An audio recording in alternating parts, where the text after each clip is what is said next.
ध्यान में ये आता है कि आखिर ये जो मैं और मेरा, मेरे लिए तो हरियाणा सारा एक है और सारे हरियाणा एक है, तो मेरा एक परिवार है। इस परिवार में जो योग्य व्यक्ति है उसी को नौकरी मिलनी चाहिए। मेरे रिश्तेदार की और मेरे जानकार की और मेरे पार्टी के आदमी की पहले लगे बाकी बाद में रहे, ऐसा क्यों हो? न्याय संगत नहीं है। न्याय वही है जो सबको समान रूप से मिले, और जब समान रूप से मिलता है तो फिर उसमें से धीरे-धीरे जो समस्याएं होती हैं वो अपने आप को समझा लेते हैं। शुरू में लोगों ने मुझे डराया, जैसे आपने कहा, डरा नहीं मैं, लेकिन लोगों ने डराया। लेकिन डराने के बाद आज वही लोग कहते हैं, नहीं आपकी ये जो सिद्धांत है, आपकी थ्योरी है, ये जो प्रिंसिपल है, ये ठीक है, ताकि इसमें से अब नाराज कोई नहीं होता।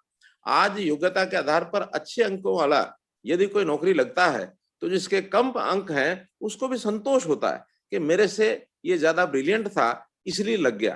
पहले क्या होता था, जो कमजोर था उसकी नौकरी लग जाती थी, जो अच्छे अंक वाला था वो रुक जाता था, और बाद में वही गालियां देता था कि हम सारी पढ़ पढ़ के हमने इतना सारा जीवन लगा दिया, हमारी बारी आई नहीं, और ये मंत्री के आगे पीछे घूम करके और किसी एमएलए का रिश्तेदार बन करके यहाँ आ गया, इसकी नौकरी लग गई।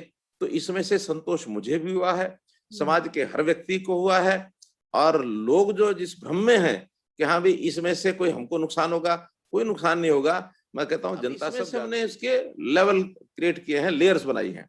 पहली जो लेयर है, पहला लेवल है, जिस फैमिली की 1 लाख रुपया से कम इनकम है साल की, यानी लगभग 8,000 रुपया साल का, इससे ज्यादा नहीं है, बड़ी मुश्किल से परिवार का गुजारा करता होगा। ऐसे परिवारों को कुछ रोजगार के नाते कुछ अवसर दिए जाए, कुछ स्किलिंग कराई जाए, ताकि उसकी इनकम हम कैसे 2 लाख कर सकते हैं। इसके लिए उनको बुला करके अंत्योदय मेले लगाए, रोजगार मेले, और लगभग 90,000 परिवार उसमें आए हैं। एक ही राउंड उसका हुआ है, कई राउंड लगेंगे, लेकिन कोविड के कारण से सेकंड राउंड वो अब हो नहीं पाया, मार्च में उसको शुरू करेंगे।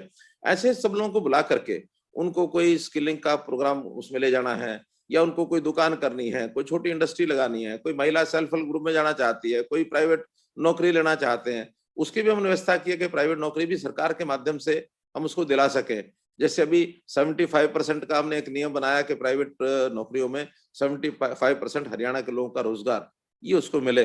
तो ऐसी व्यवस्था करके, और बैंक से लोन दिलाने की बात, जैसे प्रधानमंत्री जी ने मुद्रा स्कीम ये बनाई है कि कोई भी अपनी डीपीआर एक बनाए और उसको लोन जो है वो 1 करोड़ तक भी उसको मिल सकता है।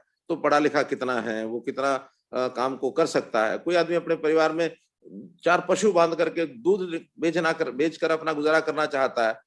कई प्रकार के कामों की लगभग 54 योजनाएं ये हमने उनको दी हैं, ताकि उसमें से लोग अपना काम कर सकें। तो ऐसा प्रैक्टिकल यानी हमने करके देखा है कि जिसकी जरूरत है उसको बुलाकर उसको सहायता करना। ये नहीं है कि हमने पब्लिश कर दिया, जिसको पहुंच है वो लेकर के चला जाए, जिसकी पहुंच नहीं है वो हाथ मलता रह जाए। जिसकी जरूरत है उसको पहले देंगे, इनकी जरूरत पूरे होने के बाद फिर इसके बाद अपर लेवल है, फिर हम उसको, हो सकता है 1.5 लाख तक के परिवार, हो सकता है 2 लाख तक के परिवार, हो सकता है 2.5 लाख तक के परिवार। लेकिन जो अच्छा परिवार अपना संपन्न है, 20-25 हजार रुपये महीने का कमा रहा है, वो अपना गुजारा चला रहा है। लेकिन जिसके घर में बिल्कुल अभी कुछ भी नहीं है, इसको पहले कैसे संभाला जाए।